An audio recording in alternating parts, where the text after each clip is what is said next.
Friends, today I am going to explain the solo farming in the tower, Chapter 86. If you have not yet subscribed to the channel, then subscribe and also give a like to the video. Let's start the video. Hedel suddenly approached him and fell on his knees as he begged him to take the Black Wolf tribe under his wing. Theo freaks out and asks Hedel what is going on for him to act like that.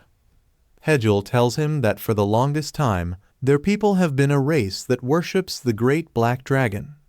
He says that by being Theo's underlings, who is himself an underling of the black dragon, they can get a bit closer to the deity they worship, and that will be the greatest honor to their clan.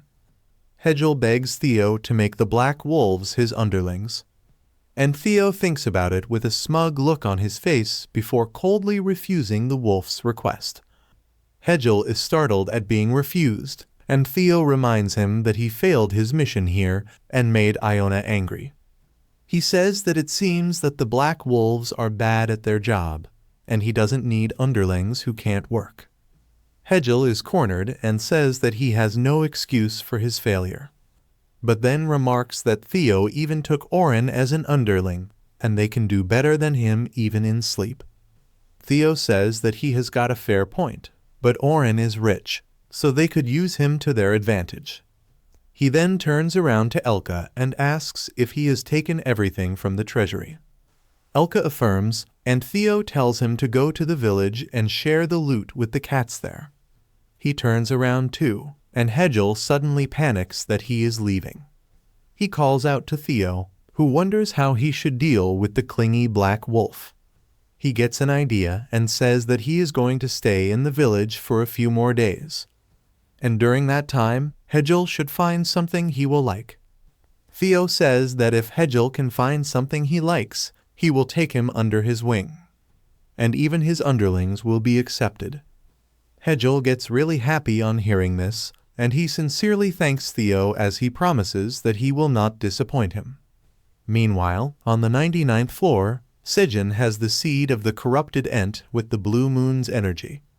He looks at it while thinking about what he should do with it. He is certain that if he eats something that is glowing faintly, like the seed, he will get an upset stomach. Well, did he never have that thought while eating all those blue vegetables? He decides to turn to others for advice and shows the seed to Flame, asking what she thinks about it. Flame takes a closer look at the seed and says that she can feel dark energy coming from inside it. Sejin suddenly asks her if she can purify the dark energy inside the seed with her flame of purification.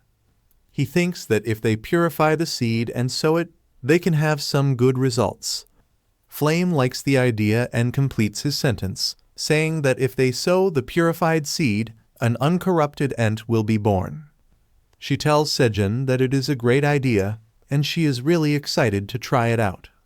Sejin places the corrupted Ent seed on a pillow in a small basket made of green onion. Sejin asks Flame if he should just put the seed in the basket or do something else, and she tells him that this is fine. The gray rabbits also come there to see what is happening, and then Flame activates her power. A hazy white flame is released from her main body and hits the corrupted Ent seed, slowly burning away the dark energy inside it. The system window says that the purification rate of the corrupted Ent seed is 1%, and Sejin is glad to see that his idea worked. He says that if they keep purifying it like this, they may be able to turn it into a normal Ent seed. Flame is happy to hear that and says that it is a relief that her powers were able to help Sejin. After that, Sejin wonders how long it will take to purify the seed completely, because it got purified just 1% in one attempt. He asks Flame if she can use the flame of purification for longer, and she tells him that her power will be recharged in a few days. And then she can use the flame of purification on the seed again. Sejin pets the apple tree, calling her dependable, and Flame gets really happy to hear his praise. Suddenly, Sejin gets a notification from the system saying that it is the day of the seed store, and he is surprised because he wasn't keeping count. The seed store opens, and the system tells him that since his grade is normal, The seed store will show him 4 types of seeds at random, and he is allowed to use a maximum of 5 tower coins to buy everything he wants. The seed store gives him 4 options, and to Sejun's surprise, their prices are extremely high this time. He is confused about why the prices increased so much compared to the last time.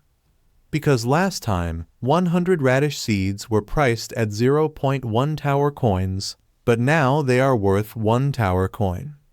He wonders how the price increased by 10 times in just 1 month.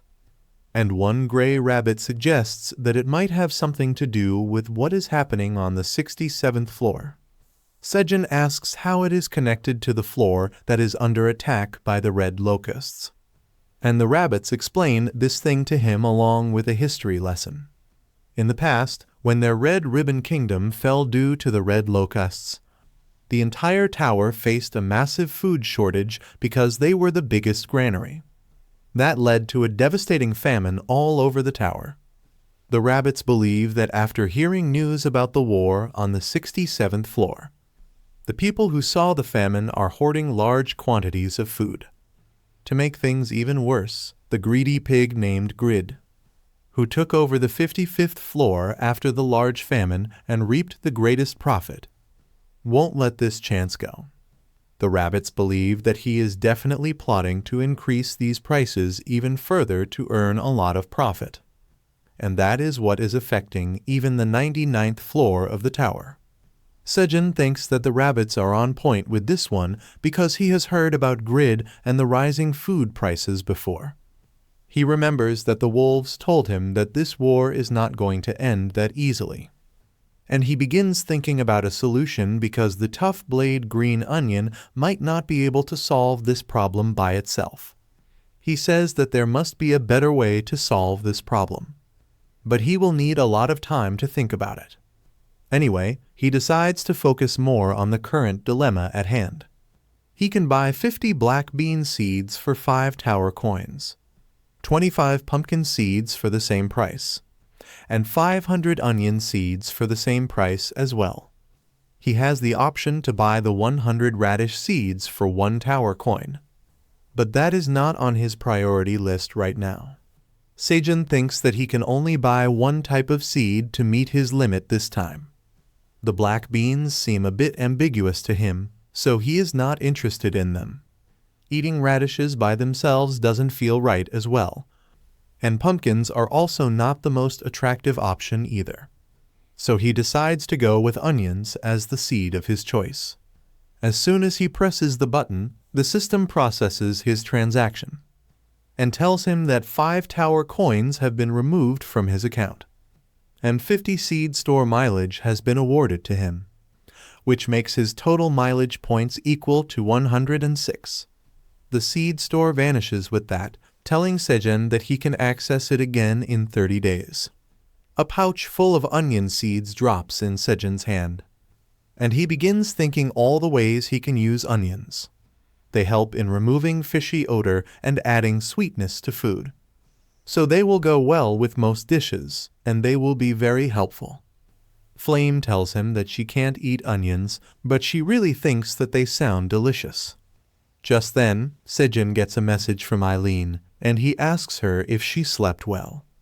However, Eileen is not in the mood for small talk, and she tells Sejun that she heard the rough details from queuing, and asks him if he really met her father and grandfather. Sejun affirms, saying that he met her father Anton, and her grandfather Kaiser through the stone statue she gave him. Eileen asks him where the statue is right now, and Sejun tells her that it is outside because, after defeating the corrupted Ents, the signal suddenly cut off. Just as he says this, he hears Kaiser's loud voice coming from outside the cave, calling for him. He has come to the cave after accessing the statue once again.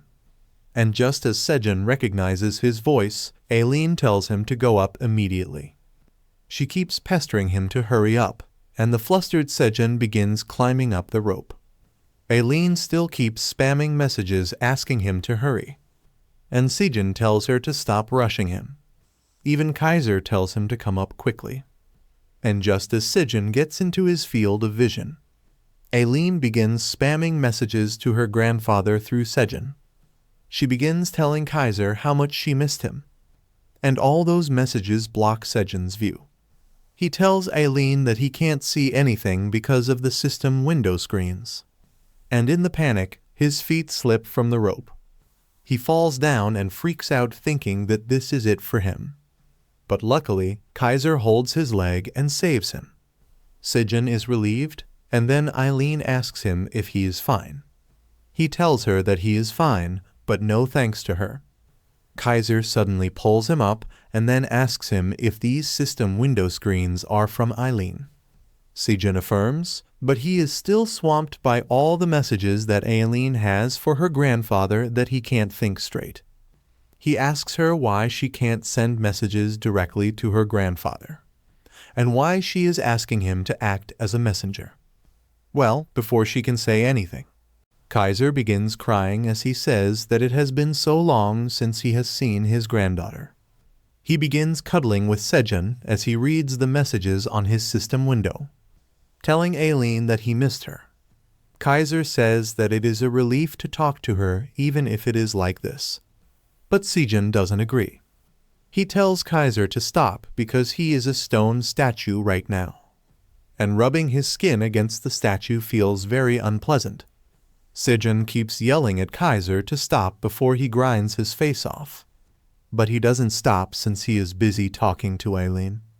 In the meantime, the rabbit couple finds Sejin's hat on the floor, and the father rabbit decides to return it to him. Eventually, Aileen's father Anton takes over the statue and relieves Sejin. He then explains the situation to Sejin and Aileen, saying that Aileen can't send them a message through the system window directly, because they are not physically inside the tower. However, she can see and hear them, and Sejin or the other beings of the tower have to act as the message relay for them. Aileen asks her father if the tower's gate to their realm is not opening, because there is a problem with the tower's internal system, like he just told them. She says that she was afraid that it was happening because she is powerless. Her father says that if she were more powerful, she could access more admin rights of the tower. But right now, she can't do much. Sejin asks what they should do in this case, and Anton says that first they need to check the condition of the tower, and then fix its problems one by one. He asks Aileen if there was anything unusual with the tower lately, and she asks how she is supposed to know that. Anton tells her that she should be able to see it through the crystal ball. He asks her if there were any alerts or any notifications with different colors. Aileen innocently says that she saw some red and blue notifications, but she moved all of them to trash.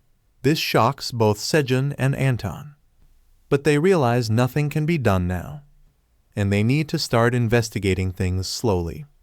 Friends, the video is over. The next video is coming very soon. Till then, subscribe to our channel.